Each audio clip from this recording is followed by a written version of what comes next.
Welcome to Cambridge House Live. I'm Bridget Anderson at the Vancouver Resource Investment Conference, and I am joined by Jeff Berwick, who is the founder and chief editor of the Dollar Vigilante. You also started Stockhouse.com back in 1994, and you have since sold it. Welcome. Nice to see you again. Nice to see you too, Bridget.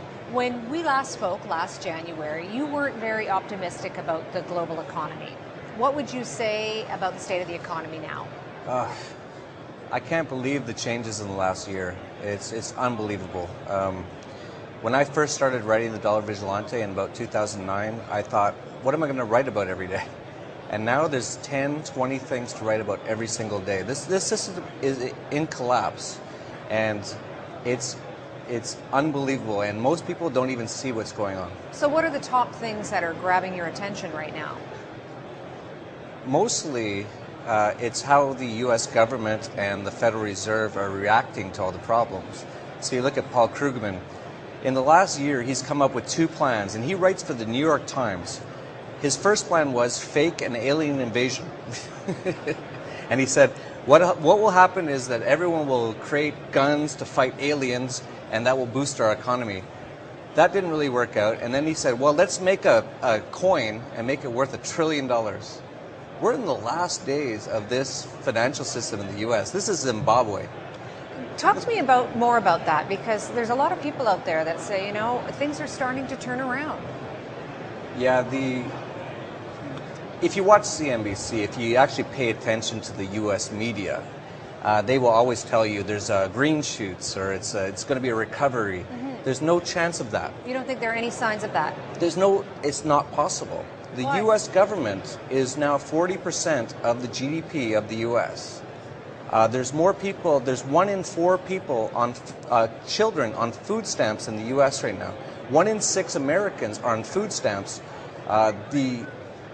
There's so much debt, so much government involvement in the economy. There's 11 states in the U.S. now that have more people on welfare than who have jobs. And you don't think that the U.S. government can turn this around? It's not possible. Government can never help anything. And the U.S. government is actually showing now that it really just hurts everything. And this ship is going down. This is the USSR in 1989. That seems a bit dramatic. I hate to bring the truth so honestly and so outspoken, and I'm sure the people on CNBC don't want to hear this. Well, lots of people wouldn't believe you. They'd say, you know what, you're out in left field. You're nuts. They would have said the same thing in 1989 with the Soviet Union. There were so many people who were still talking about, oh, that's a great, the communism is going to work. When it starts to collapse, it's going to happen very fast. We're not there yet. I believe it'll be a few more years. But if people don't start to wake up to what's going on, they're going to get hurt in this collapse. All right, so that's your thought about the U.S. economy. What do you see happening globally then? Globally? Mm-hmm. Well, most of the world is Western-based. A lot of the Europe, disaster. U.S., Canada, Australia, Japan, who also bought into these Keynesian central banking planning. Japan, I think, is going to be the first to fall. Not many people know this. Japan used to have massive surpluses in trade. After Fukushima, they shut down most of their nuclear plants. Devastated their economy. Mm-hmm. Totally, and it also meant they're now a net importer. They also have a very aging population, very xenophobic population, and the new president or prime minister, whatever they call the top criminal in Japan, has now said that they're going to try to inflate as much as possible. And I really believe that the yen is going to be one of the first to fall. So you obviously have very strong beliefs. How do those beliefs shape the way that you approach your financial, the markets and your financial behavior and attitude? Well, my beliefs aren't strong. They're just what I believe. And I say what I'm seeing. And most of the things you see on TV today are not real. We've actually lived in a completely false economy now for 40 years, since 1971. Ever since they took the gold backing away from the dollar, we've lived in a complete fairy tale economy. Almost everyone here probably has a car. They probably don't own it. It's probably leased. They probably have a house. They say they own it. It's probably a huge mortgage. It's a debt-based economy. And that's not the way to run an economy. And we're nearing the very end of this. So once again, then, how does that shape the way that you approach your own financial portfolio? Oh, me personally, I think it's very important. I really believe that we have to be. This is the most dangerous time in human history for capital, in my opinion. You have to be very safe. You shouldn't be going out there looking for big gains right now. You should just be trying to retain what you have. And how do you do that then? How do you do that? A big part of it is just precious metals. Own gold and silver, but don't just own them in your own country. Your own government is going to be your biggest enemy in the future. As these nation states collapse, they always try to take as much as they can from their own tax slaves. So you diversify your holdings, and Yes. are there any jurisdictions that you avoid? The biggest jurisdiction that I avoid is the U.S. That's going to be ground zero for this economic collapse. Okay, I want to talk to you a little bit about Galt's Gulch. This is a community that you're building in Chile. Tell me about it. Yeah, this evolved all organically. We've been talking about what's going on. There's a lot of people who understand what we're talking about.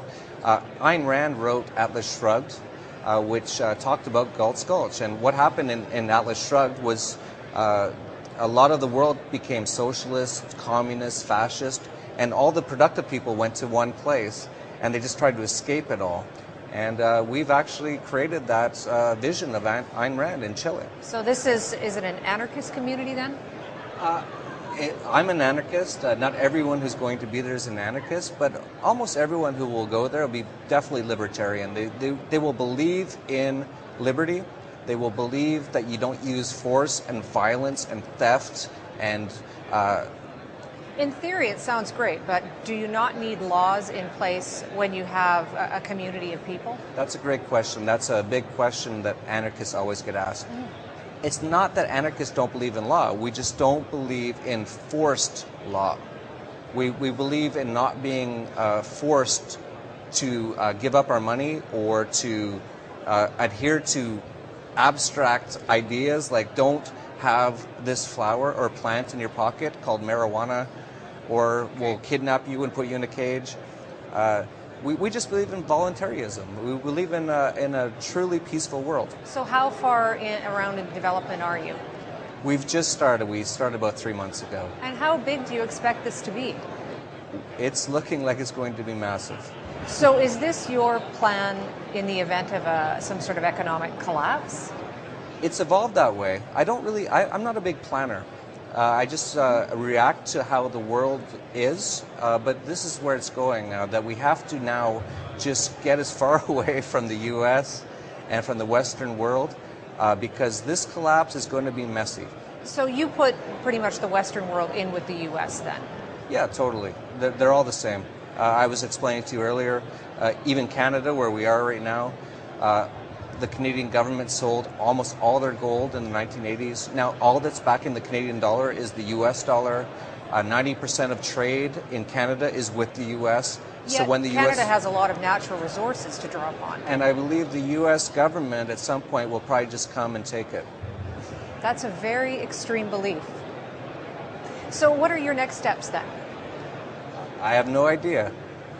I'm just going to do what I think is right. I'm going to think rationally. I'm going to react to the world around me. I'm not a big planner, as I told you, but I'm definitely thinking for investors, for people here at a Cambridge show, you have to be a little bit more safe than taking risks at this moment in time. Jeff, thanks very much. Always interesting discussion. My pleasure, Bridget.